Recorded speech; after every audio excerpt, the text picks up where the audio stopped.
ہادیو رہنما ہمارے علماء ہو کبھی درپیش جو کوئی مسئلہ پوچھ لیں حاضر ہوں ہم ان کی بارگاہ۔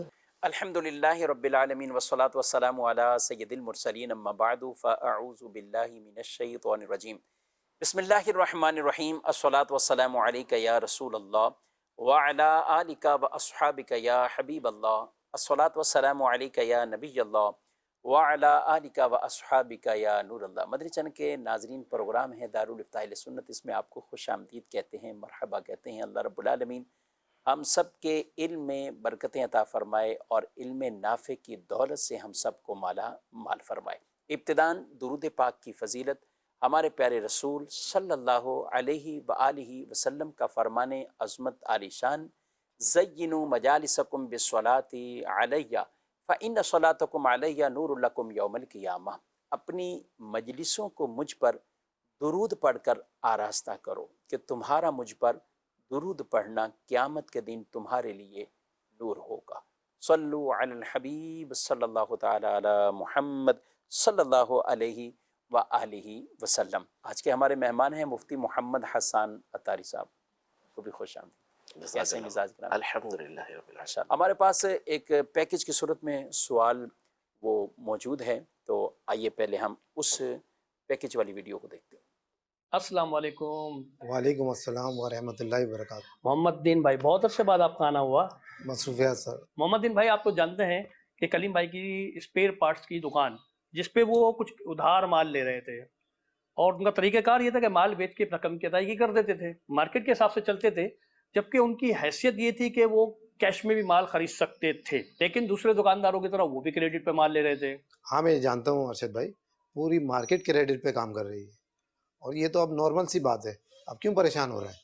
آپ تو جانتے ہیں کہ کچھ عرصے پہلے ابھی کلیم بھائی کا ایک روڈ ایکسیڈنٹ میں انتقال ہو گیا ہے۔ ہاں یہ بات میں جانتا ہوں، اللہ تعالیٰ ان کی مغفرت فرمائے۔ جس وقت بھائی کا انتقال ہوا تو اس وقت والدہ میری بیمار تھی، ان کی میں دیکھ بھال کے لیے ہاسپٹل میں تھا۔ اب مجھے نہیں پتا، کیونکہ میں والدہ کی دیکھ بھال کے لیے ہاسپٹل میں موجود تھا، تو بھائی کا بھی انتقال ہو گیا، بڑا مشکل وقت تھا۔ جی میں جانتا ہوں۔ دراصل بات یہ ہے محمد دین بھائی، ماموں کا کہنا ہے کہ بھائی کے انتقال کے وقت کسی دکاندار نے ان سے کہا تھا بھائی کو ان کے 1,00,000 روپے واپس لوٹانے ہیں، جو کہ اس سامان کی لاگت تھی جو بھائی نے اس دکاندار سے ادھار لیا تھا۔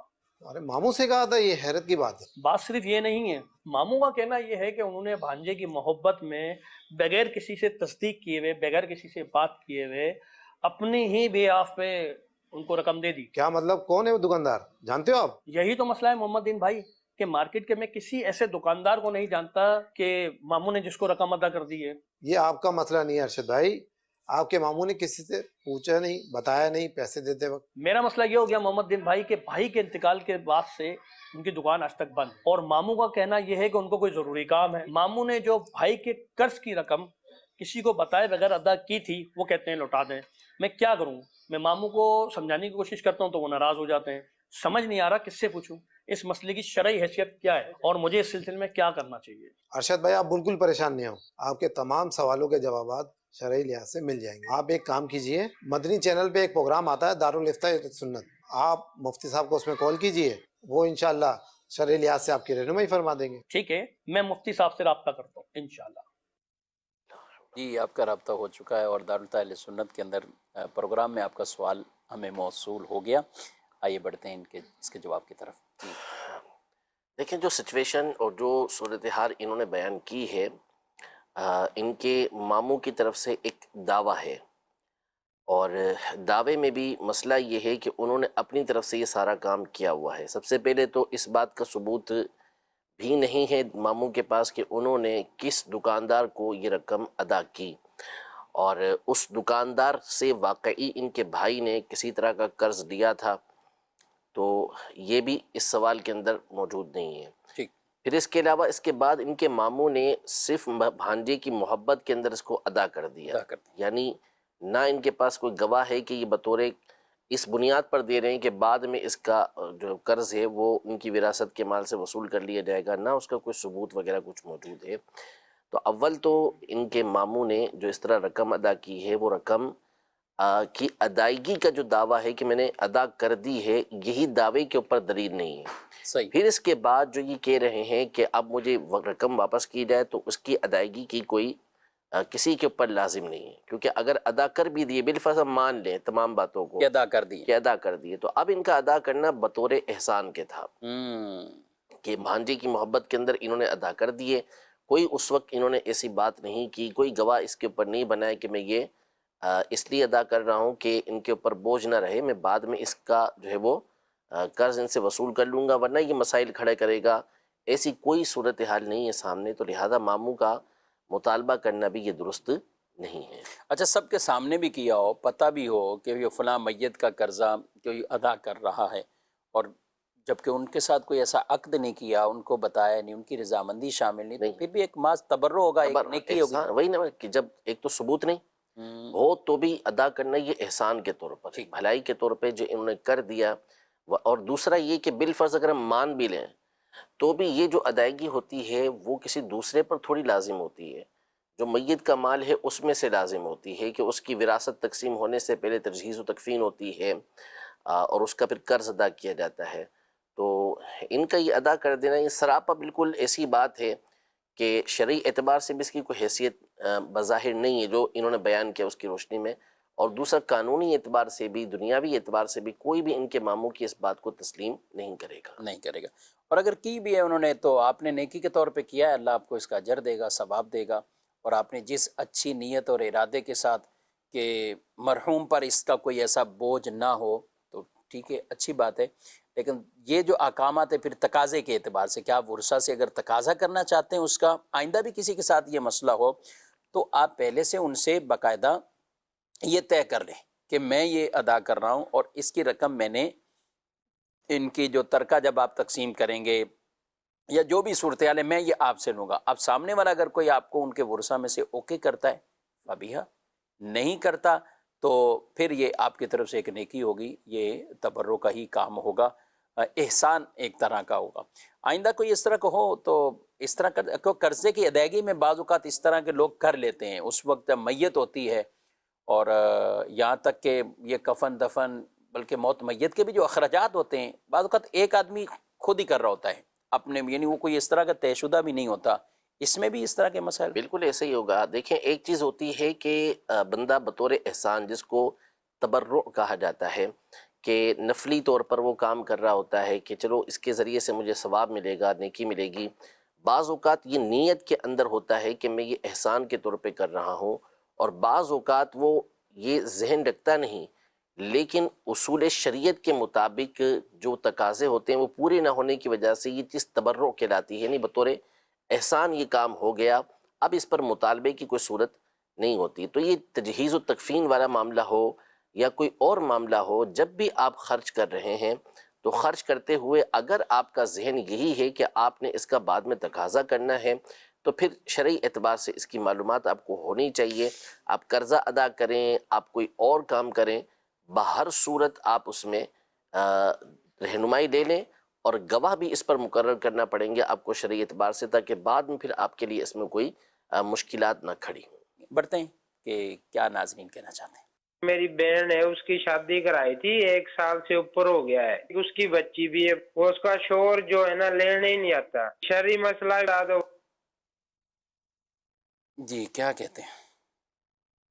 کئی لوگ اس طرح کے معاملات کے اندر ہوتے ہیں۔ اب دیکھیں سچویشن کیا ہے، کیا معاملات ہیں پیچھے، یہ تو جب یہ بیان کریں گے تو اسی کے بعد پتہ چلے گا، لیکن شوہر کو بہرحال اپنے ایک بڑے ہونے کا اور اپنے ایک سردار ہونے کا یہ احساس ہونا چاہیے کہ رب العزت جل وعلا نے اس کو عورت کے اوپر حاکم مقرر کیا ہے، تو اس کا مطلب روب جمانے کے لیے یا صرف اور صرف خدمت لینے کے لیے یہ مقرر نہیں کیا گیا، بلکہ اس کے اندر جو اللہ پاک نے بردباری کی صلاحیت رکھی ہے اور اس کے اندر برداشت کی جو صلاحیت رکھی ہے، اس کو وہ بروئے کار لے کر آئے، اور چھوٹی موٹی باتوں کے اوپر جب کچھ معمولی بڑی باتیں بھی ہوں تو اس کے اوپر اس طرح کا جو ہے وہ ایکشن نہ لیا جائے۔ اب چھوڑ کے آپ چلے گئے اپنی بیوی اور بچے کو، ان کے اوپر کیا گزر رہی ہے، ان کا خرچہ کون اٹھا رہا ہے، ان کے بارے میں آپ کا توجہ ہی نہ کرنا سرے سے، یہ یقیناً شریعت مطہرہ کے اصول کے بالکل خلاف ہے۔ جو اولاد ہے اس کا تو خرچہ آپ پر ہر صورت میں لازم ہے، وہ آپ نے کرنا ہی کرنا ہے، اب آپ کا نہ دینا یہ الگ گناہ ہے۔ بہرحال جو بھی آپ کی سچویشن ہے، جو بھی آپ کے معاملات ہیں، وہ سارے کے سارے آپ کسی مستند مفتی صاحب کے سامنے بیٹھ کے پیش کریں۔ ممکن ہے کہ اس میں غلطی ہو سکتا ہے کہ آپ کی سسٹر کی بھی ہو، جس کی وجہ سے اس طرح کے معاملات یہ پیش آئے ہوں، تو ان غلطیوں کو، ان غلط فہمیوں کو دور کر کے دوبارہ گھر جوڑنے کی یہ بھرپور کوشش کی جائے۔ ٹھیک ہے۔ اچھا، ہم اوورآل اگر بات کرتے ہیں کہ بعض اوقات دونوں طرف کے لوگ اس طرح کے ہوتے ہیں کہ صلح کی طرف مائل نہیں ہو رہے ہوتے، اور کبھی ایسا ہوتا ہے کہ ایک فریق تو چاہتا ہے مگر دوسرا فریق نہیں چاہتا، اور کبھی میاں بیوی تو خود راضی ہیں، ان کے ارد گرد خاندان والے نہیں چاہتے۔ تو ظاہر ہے جس نے شادی کی ہے اور جس نے اس کے ساتھ زندگی گزارنی ہے وہ تو میاں بیوی دونوں، وہ بات کا لڑائی کے بعد ان کے جذبات ہوتے ہیں، صلح ہو جائے، کچھ معاملہ ہو جائے، لیکن گھر کے کچھ ایسے افراد ہوتے ہیں ان کو تسلی نہیں کہ فلاں بات تھی، فلاں ناراضگی ہے، فلاں تانا دیا گیا، یوں معاملہ ہے۔ اس میں آپ ان کو کیا کردار ادا کرنا چاہیے؟ درگزر کر کے معاملات کو حل کرنا چاہیے؟ دیکھیے، زندگی کمپرومائز کا نام ہے، یعنی زندگی کے اندر بہت ساری چیزیں ایسی آتی ہیں کہ جس میں آپ کو کمپرومائز کرنا پڑتا ہے، آپ کو بعض اوقات جھکنا بھی پڑتا ہے اور بعض اوقات آپ کو برداشت کرنا پڑتا ہے۔ ہر چیز زندگی کے اندر آپ کو آپ کی طبیعت کے موافق مل جائے، جو آپ چاہیں اس کے مطابق ہو، تو ایسا بہت مشکل ہے، ایسا نہیں ہوتا۔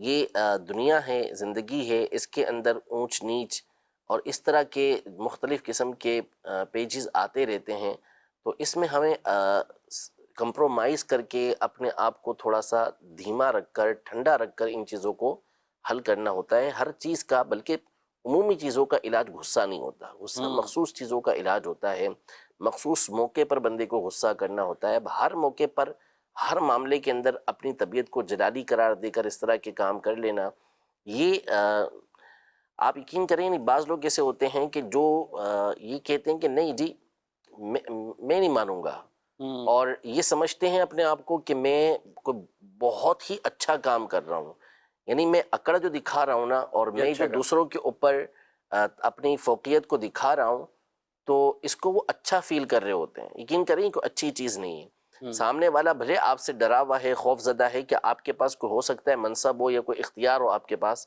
لیکن لوگوں کے دلوں کے اندر کبھی آپ داخل نہیں ہو سکتے۔ اور وہ سمجھ بھی ہوتے ہیں۔ نرمی جو ہوتی ہے نا، یہ دلوں کے اندر راستہ بناتی ہے۔ دل کے اندر آپ داخل ہی نرمی کے ذریعے ہوتے ہیں، سختی کے ذریعے آپ کبھی بھی داخل نہیں ہو سکتے۔ سختی بھی وہی دلوں میں داخل کرتی ہے جس کے اندر نرمی پوشیدہ ہوتی ہے، محبت پوشیدہ ہوتی ہے۔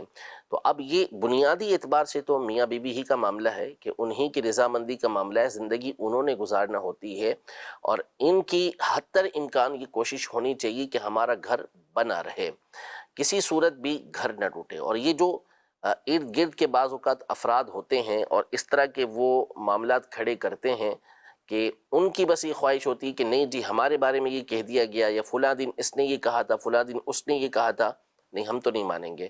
تو یہ یقین کریں کہ بعد میں آپ کو کچھ نہیں ہوتا، لیکن جن کے گھر آپ نے توڑوائے ہوتے ہیں ان کی زندگیاں ساری خراب ہو جاتی ہیں، اور اس کا جو روحانی اثر ہے وہ پھر آپ کے اوپر بھی آتا ہے، یعنی آپ کی زندگی کے اندر بھی بے چینی پیدا ہوگی، بے سکونی پیدا ہوگی، اور ہو سکتا ہے کہ آپ کو خود اس کا نتیجہ بعد میں دیکھنا پڑے کہ بعض اوقات تو گھر والے ہوتے ہیں نا، یعنی شوہر کی لڑائی سسر سے ہو گئی اپنے، یا بیوی کی لڑائی ہو گئی ساس سے، یا نند وغیرہ سے کوئی اس طرح کے معاملات ہو گئے، یہ تو ہو گئے قریبی، ان میں بناؤ کی کوشش کی جاتی ہے، سنوارنے کی کوشش کی جاتی ہے۔ بعض اوقات باہر کا آدمی ہوتا ہے، اس کی زبان کے اندر کھجلی ہوتی ہے، وہ کوئی نہ کوئی بات اس طرح کی کہہ دیتا ہے کہ جس کی وجہ سے بسا اوقات بنے بنائے گھر بگڑ جاتے ہیں، اس کا کچھ بھی نہیں گیا، بس اس کی زبان میں ہڈی تو ہوتی نہیں ہے، اس کو ہلانا ہوتا ہے، بات سے بات کرنی ہوتی ہے، وہ سوچتا نہیں کہ میری اس بات کرنے کی وجہ سے پھر کسی کا گھر ٹوٹ سکتا ہے، گھر ٹوٹ جاتا ہے۔ اور بعض اوقات اس کی ضد ہوتی ہے، انانیت ہوتی ہے، اور اس کا اثر ہوتا ہے شوہر پر یا بیوی کے اوپر، اور نتیجہ یہ نکلتا ہے کہ بعض اوقات ایسے لوگ جو ہیں وہ گھر کے ٹوٹنے کا سبب بن جاتے ہیں۔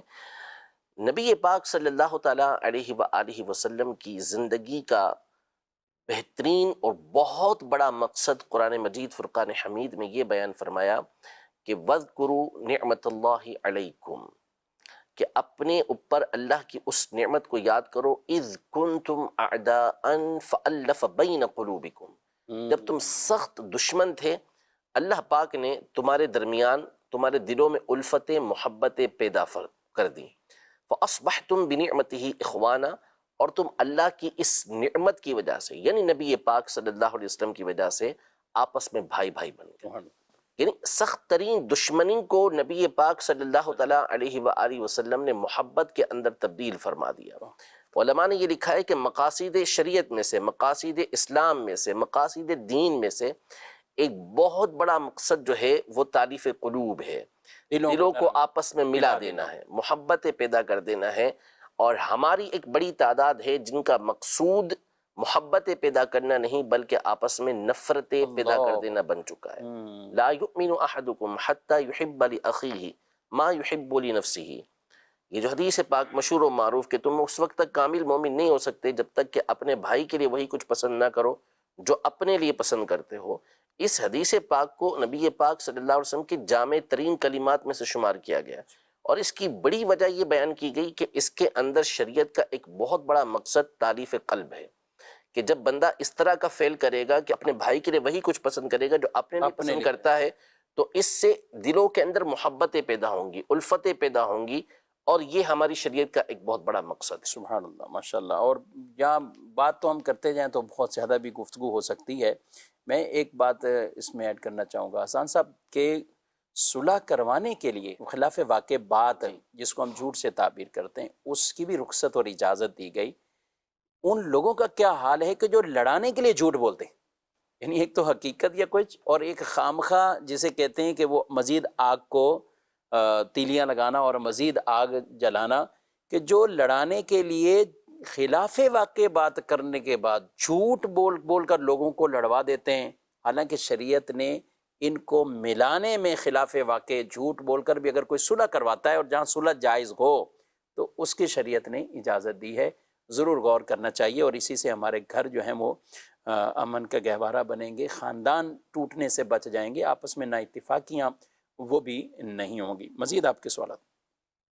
کشمیر مظفرآباد سے سید اخلاق گیلانی عرض کر رہا ہوں۔ میری یہ متبانہ عرض ہے نگران شورا سے اور علماء سے کہ ہر شہر میں دارالافتاء اہل سنت ہونا چاہیے، کہ ان کے کاروباری لوگوں کو بہت سے مسائل اس وقت۔ ہر شہر میں دارالافتاء اہل سنت کا قیام ہو، آپ کیا فرماتے ہیں؟ ظاہر ہے کہ اس سے کون انکار کرے گا، اس کی اہمیت سے اور اس کی افادیت سے اور اس کے ضروری ہونے سے کوئی انکار نہیں کرے گا، لیکن ظاہر ہے کہ ہر بات اختیار میں ہوتی نہیں ہے، تو جتنی اختیار میں ہے اتنی کوشش کی جا رہی ہے، اور الحمدللہ یعنی امیر علیہ سنت کی خواہش تھی کہ ہم 12 دارالافتاء کھولیں گے، اور آج ہمارے 12 سے زیادہ دارالافتاء اہل سنت الحمدللہ ہو چکے ہیں، 17 ہو چکے ہیں ہمارے، اور الحمدللہ امید ہے کہ اس کے اندر اضافے ہوں گے، تو اب جتنا ہو سکے گا اتنا ہی کیا جا سکے۔ قریب پچھلے کئی مطلب یوں ہم سمجھیں کہ 2-3 سال کے اندر جو ایک اچھے خاصے اضافے ہیں کہ جس میں ملتان شہر میں دارالافتاء اہل سنت کا قیام ہوا، اور لاہور شہر میں ایک اور دارالافتاء اہل سنت کا قیام ہوا۔ اب لاہور میں 2 دارالافتاء اہل سنت، ایک داتا دربار مزار شریف کے پاس ہے، دربار مارکیٹ، وہاں پر دارالافتاء اہل سنت ہے، اور دوسرا جوہر ٹاؤن جو وہاں پہ مدنی مرکز ہے، جامعۃ المدینہ بھی ہے، وہاں پر دارالافتاء اہل سنت ہے۔ مزید گجرانوالہ، یہ بھی ایک اچھا اضافہ ہے دارالافتاء اہل سنت کا الحمدللہ۔ اور اب اسی طرح یعنی آپ انتظار کریں انشاءاللہ اللہ کی رحمت سے افراد آتے جائیں گے، مزید آ کے دارالافتاء اہل سنت کی شاخیں بڑھتی رہیں گی۔ اللہ پاک اس شعبے کو، اس ادارے کو مزید ترقیاں عطا فرمائے۔ مزید ماشاء اللہ، آج کا سلسلہ بہت ہی پیارا ہے کہ جب بھی ہم نے دارالافتاء اہل سنت میں کسی قسم کا بھی کوئی بھی سوال کیا تو مفتیان کرام نے ہمیں اس کا بہترین جواب عطا فرمایا۔ اللہ کریم ہمارے تمام مفتیان کرام کو سلامت رکھے، اور اللہ کریم ہمارے تمام مفتیان کرام کو بار بار مقام دینا کی باادب حاضر نصیب فرمائے۔ ہمارے لیے بھی بخشش کی دعا فرما دیجیے۔ جزاک اللہ خیر۔ آمین آمین، جزاک اللہ، یغفر اللہ لنا ولکم۔ مزید میرا مفتی صاحب سے سوال یہ ہے کہ یہ جو لوگ جانور حصے وغیرہ پر دیتے ہیں تو اس میں کوئی سود کی کوئی وجہ تو نہیں آتی؟ اس کو بڑا کرتا ہے تو جب وہ بیچتے ہیں تو اس پر دونوں اکٹھا منافع لے سکتے ہیں، تو اس کے بارے میں کیا حکم ہے وہ ارشاد فرما دیں۔ ساتھ میں ہمارے گھر کے لیے بھی رحمت و برکت کی دعائیں فرما دیں۔ اللہ پاک خیر و برکات عطا فرمائے۔ جانوروں کے جو عام طور پہ بٹائی پہ دیے جاتے ہیں جانور، دیکھیں، ایک تو بنیادی اعتبار سے اس بات کو سمجھ لیں، ہماری ایک اکثریت ہے جس کے ذہن کے اندر یہ بات بیٹھی ہوتی ہے کہ جو حرام ہے وہ صرف سود ہے۔ حالانکہ ایسا نہیں ہے کہ صرف اور صرف سود حرام ہو، سود تو حرام ہے، لیکن سود کے ساتھ ساتھ بہت سارے عقود ہوتے ہیں، بہت سارے معاملات ہیں کہ جن کو شریعت مطہرہ نے حرام قرار دیا۔ رشوت حرام ہے، کسی کا مال چھین لینا حرام ہے، ناجائز طریقے سے خرید و فروخت کرنا یہ ناجائز و حرام ہوتا ہے۔ تو اس لیے فقط اس بنیاد پر نہ رہا کریں کہ اس کے اندر سود نہیں ہے تو لہذا یہ جائز ہو گیا، تو ایسا نہیں ہے۔ شریعت مطہرہ نے اس کے اصول دیے ہیں کہ کن اصولوں کی بنیاد پر آپ شراکت داری کر سکتے ہیں، کاروبار کر سکتے ہیں۔ تو بٹائی پر ہمارے یہاں عام طور پر جو جانور دینے کا رواج ہے، جو طریقہ کار ہے، وہ شریعت مطہرہ کے اصول کے بالکل خلاف ہے۔ یعنی جانور دے دیا، آپ پالو اور آپ ہی اس کو کھلاؤ پلاؤ، بڑا ہوگا تو پھر اس کو بیچ کے یا اس کے جو بچے وغیرہ ہوں گے اس میں ہم آدھا آدھا کر لیں گے، تو شرعی اعتبار سے یہ جائز نہیں ہے۔ جانور جس کا ہے اسی کا وہ جانور رہے گا، اور جتنا اس نے کام کیا ہے وہ کام کے پیسے یہ جس کا جانور ہے وہ اس کو ادا کرے گا۔ ہاں، طریقے شریعت مطہرہ نے اس کے چند ایک دیے ہوئے ہیں کہ اگر وہ طریقہ کار اختیار کرنا چاہیں تو اختیار کر سکتے ہیں۔ جیسے مثال کے طور پر ایک سمپل طریقہ کار یہ ہو سکتا ہے کہ اس کو اپنا ملازم رکھ لے کہ بھائی اتنے عرصے کے لیے آپ میرے ملازم ہیں، اور ہر مہینے میں آپ کو اتنا اس کے اوپر آپ معاوضہ دوں گا، آپ کی تنخواہ اتنی ہوگی میرے پاس، اور یہ کھلائی پلائی کے سارے سامان یہ میرے ذمہ ہوں گے۔ تو ہر مہینے اس کو آپ دیتے رہیں، اور وہ آپ کے جانوروں کی پرورش کرتا رہے گا، ان کی دیکھ بھال کرتا رہے گا، اور وہ جانور آپ کی ملک میں رہیں گے، آپ ہی اس کے مالک قرار پائیں گے۔ لیکن ہو سکتا ہے کہ وہ اس کو قبول نہ کرے، یا آپ کہیں کہ جب میں اس کو تنخواہ پر رکھوں گا تو وہ صحیح طریقے سے پھر میرے جانوروں کی پرورش نہیں کرے گا۔ تو اس کا پھر دوسرا طریقہ کار یہ ہے کہ آپ اس کو اس جانور میں شریک بنا لیں اپنا، آپ اس کو آدھا جانور بیچ دیں۔ 1,00,000 روپے کا مثال کے طور پر ہے، تو آپ نے 50,000 کا اس کو بیچ دیا، آدھا آدھا آپ کا ہو گیا، اب وہ 50,000 کا آپ کا مقروض ہے، ٹھیک ہے، یعنی اس کے پاس تو پہلے سے ہی رقم نہیں ہے تو ادھار میں بیچ دیا، اب وہ آپ کا مقروض ہے، اس نے 50,000 روپے آپ کو دینے ہیں، اور اب یہ جانور کی پرورش آپ دونوں مل کے یعنی کرے گا وہ، اس کا جو خرچہ ہوگا وہ آپ دونوں کے اوپر ہوگا۔ اب جب اسے بیچا جائے گا تو بیچنے کے بعد 50,000 بھلے وہ آپ کو اسی وقت واپس کر دے، یا پہلے ہی وہ واپس کر چکا ہے تو الگ بات ہے، لیکن وہ 50,000 روپے مائنس ہو کر جو اس میں رقم بنے گی وہ پھر اس کو آپ دے دیں گے نفع کے طور پر۔ مثال کے طور پہ 2,00,000 روپے کا نفع ہوا، تو وہ 50,000 روپے مائنس کر کے آپ نے آدھے آدھے پہ نفع کیا ہوا تھا مقرر 50% کا، تو 75,000 اس کے ہو جائیں گے، 75,000 آپ کے ہو جائیں گے۔ یہ بھی ایک طریقہ ہے۔ اس کے علاوہ ایک طریقہ اور ہے کہ آپ جانور لینے سے پہلے اس کو اپنا مضارب بنا لیں، کہ اسے رقم دے دیں کہ وہ آپ کی طرف سے کوئی بھی چیز، جانور مثال کے طور پر جانور ہی لے، ان کو پالے پوسے، اور خرچہ سارا بہرحال آپ کے اوپر ہوگا، اسی رقم سے وہ خرچہ ہوتا رہے گا۔ پھر جب ان جانوروں کو بیچا جائے گا تو آپ پہلے سے مقرر کر لیں کہ 50% جو ہے وہ مثال کے طور پر ہم دونوں اس کے اندر نفع کے اندر شریک ہوں گے۔ ہاں، نقصان جو ہوگا یہ آخری والی صورت میں وہ آپ کے اوپر ہوگا، کیونکہ آپ رب المال یعنی آپ ہی مال کے مالک ہیں، اور نقصان جو ہوتا ہے وہ اسی کا ہوتا ہے جس کی انویسٹمنٹ ہوتی ہے، جس کی رقم ہوتی ہے۔ تو یوں شریعت مطہرہ نے اس کے طریقہ کار دیے ہوئے ہیں کہ اگر آپ چاہیں تو ان طریقوں سے یہ کاروبار کر سکتے ہیں، لیکن جو طریقہ ہمارے یہاں رائج ہے وہ طریقہ شرعاً درست نہیں ہے۔ کچھ SMS بھی شامل کرنے ہیں، ان کو بھی دیکھ لیتے ہیں۔ اسلامی بہن کیا اپنے مخصوص پیریڈ اگر ہوں تو اس دوران کوئی خاتون میت ہے تو ان کو غسل دے سکتی ہیں؟ جی بالکل دے سکتی ہے، اس میں کوئی مسئلہ نہیں ہے کہ ان کے ہاتھوں کے اندر کوئی نجاست نہیں ہے کہ جس کی وجہ سے میت کو غسل دینا ان کے لیے جائز نہ رہے۔ ہاں، بہتر ہے کہ کوئی پاک خاتون ہو تو وہ غسل دیں، یہ زیادہ اچھا ہے، لیکن بہرحال اگر یہ بھی دیں گی تو اس میں کوئی حرج نہیں ہے۔ ٹھیک ہے۔ اگر کسی کا شوہر وہ جوا کھیلتا ہے یا اس طرح کی کوئی پیسے لگا کر وہ لیتا ہے، بیوی کے منع کرنے کے باوجود بھی وہ رکتا نہیں ہے، پیسے لاتا ہے، کیا کرنا چاہیے؟ نیز یہ ہے کہ گھر کے اندر استعمال کے اعتبار سے بھی کیا کہتے ہیں؟ بہت پیچیدہ ان کے لیے جو ہے وہ معاملات ہوں گے، ظاہر سی بات ہے بڑی پریشانی کے اندر یہ ہوں گی. تو اب اس میں یہ ہے کہ حتی الامکان کوشش کریں کہ آپ کوئی جائز ذریعہ ایسا اختیار کر لیں کہ جس سے آپ اپنا خرچہ اٹھا سکیں اور اسی رقم سے پھر آپ اپنا کھانا پینا کر سکیں. ورنہ اگر ایسا نہیں ہو سکتا تو شوہر اگر کوئی رقم ایسی لاتا ہے کہ جو دونوں میں مخلوط ہے، ملی ہوئی ہے، ضروری نہیں کہ وہ اسی طرح کی رقم ہو سکتا ہے دوسری رقم بھی ہو، تو پھر اس صورت میں بھی اسے استعمال کر سکتے ہیں. یا پھر وہ کوئی چیز خرید کر لاتا ہے تو اس خریدی ہوئی چیز کو استعمال آپ کر سکتے ہیں. وہ خریدی ہوئی چیز کو استعمال کرنا آپ کے لیے حرام نہیں ہوگا، اگرچہ کہ شوہر کا فعل یہ غلط ہوگا. اس پر لازم ہے کہ اپنے وہ اس کام سے توبہ کرے گا اور خود بھی رزق حلال کھائے گا اور اپنے بال بچوں کو بھی رزق حلال کھلائے گا.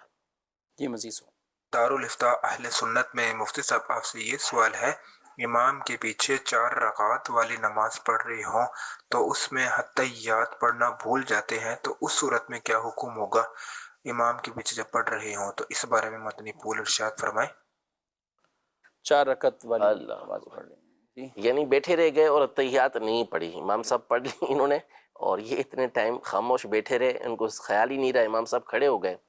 تو اب امام صاحب کھڑے ہو کر آپ ان کے پیچھے غلطی سے کھڑے ہو گئے ہیں تو آپ کو اجازت نہیں کہ آپ بیٹھ کر اب دوبارہ التحیات پڑھیں. ہاں امام صاحب کھڑے ہوئے اور آپ کو یاد آیا کہ مجھے تو التحیات پڑھنی تھی، میں نے نہیں پڑھی، تو یعنی آپ یہ بیٹھے ہوئے ہیں. بیٹھے ہوئے ہیں اور اب یاد آیا کہ وہ میں تو کسی اور سوچ کے اندر گم تھا، التحیات پڑھنی تھی، تو اب آپ التحیات کو پورا پڑھیں گے، اس کے بعد پھر پیچھے کھڑے ہوں گے. اس سے پہلے کھڑے ہونے کی اجازت نہیں ہے. لیکن اگر بھول کر آپ کھڑے ہو چکے ہیں تو اس صورت میں آپ دوبارہ نہیں بیٹھیں گے اور آپ پر سجدہ صاحب لازم نہیں ہے. کہ یہ امام کے پیچھے ایسی غلطی ہوئی ہے کہ جس کی بنیاد پر نماز میں آپ سجدہ صاحب ویسے بھی آپ پر لازم نہیں ہوتا اور اعادہ بھی آپ کے اوپر اس کا لازم نہیں ہے.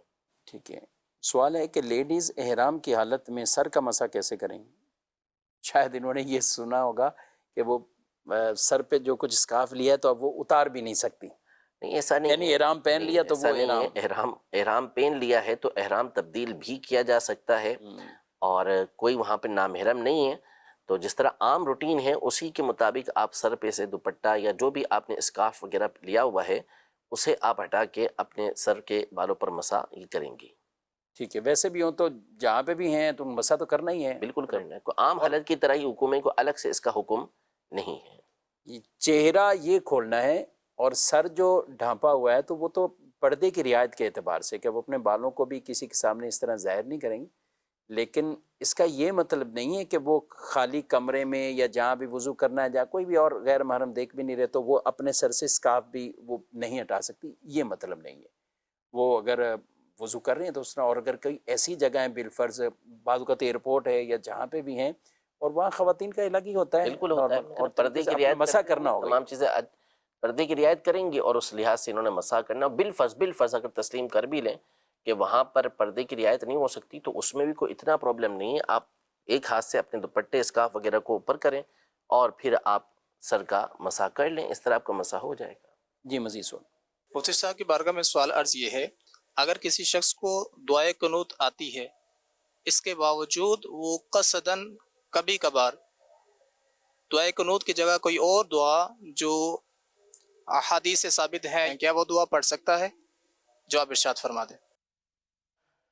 جی، جو دعائے معصورہ جس کو یہ احادیث سے ثابت کہہ رہے تھے تو اس دعا کے پڑھنے میں دعائے قنوت تو ادا ہو جائے گی، لیکن افضل اور بہتر یہی ہے کہ جو مشہور و معروف دعائے قنوت ہے اور اس کی تعلیم بھی چونکہ حدیث پاک میں دعائے قنوت کے حوالے سے آئی ہے تو اسی کو پڑھنا چاہیے. لیکن اگر کسی کو یاد نہیں ہے اس وجہ سے وہ پڑھتا ہے دوسری دعا جیسے اللہم ربنا آتنا فی الدنیا حسنۃ وفی الآخرۃ حسنۃ وقینا عذاب النار، یا اس نے ویسے ہی پڑھ لی تو دعائے قنوت تو اس کی ادا ہو گئی. افضل یہی تھا کہ وہی دعائے قنوت پڑھتا جو مشہور و معروف ہے اور اسی کا زیادہ ثواب ہے. اسی کا زیادہ ثواب. کوشش کریں اور اس کو یاد بھی کر لیں. بہت سے لوگوں کو یہی رہتا ہے کہ ہمیں یہ یاد نہیں ہے، تو آپ یاد کریں گے تو یاد ہو جائے گی. اتنی کوئی مشکل چیز بھی نہیں ہے. اور آج تو ماشاءاللہ بچے بھی ہیں کچھ پریکٹس کرتے ہیں تو ان کو بھی وہ یاد ہو جاتی ہے. کوشش یہی ہونی چاہیے. یہ سوال جنازے میں بھی آتا ہے اور عموماً یہی بولتے ہیں لوگ کہ یاد نہیں ہے. تو آپ تھوڑی سی ہمت کریں، کوشش کریں دعوت اسلامی نے مختلف آپ کو سروس دی ہوئی ہیں. نماز کورس کر سکتے ہیں آپ. فیضان آن لائن اکیڈمی کے ذریعے بھی اپنی کئی ایسی دعائیں یاد کر سکتے ہیں. نماز جنازہ کورس کر سکتے ہیں نمازوں کے حوالے سے. اور مزید آگے جائیں تو نماز تراویح کے، یعنی جب رمضان شریف آتا ہے، روزوں کے، زکوٰۃ کے، تراویح کے احکامات، تو آپ انفرادی طور پر کورس کے ذریعے بھی یہ چیزیں سیکھ سکتے ہیں. ناظرین کرام، پروگرام آپ نے ملاحظہ کیا ہے اور وقت اختتام کو پہنچا ہے. آپ سے اجازت چاہتے ہیں. فی امان اللہ. ہادیوں رہنما ہمارے علماء، ہو کبھی درپیش جو کوئی مسئلہ، پوچھ لیں حاضر ہوں ہم ان کی بارگاہ.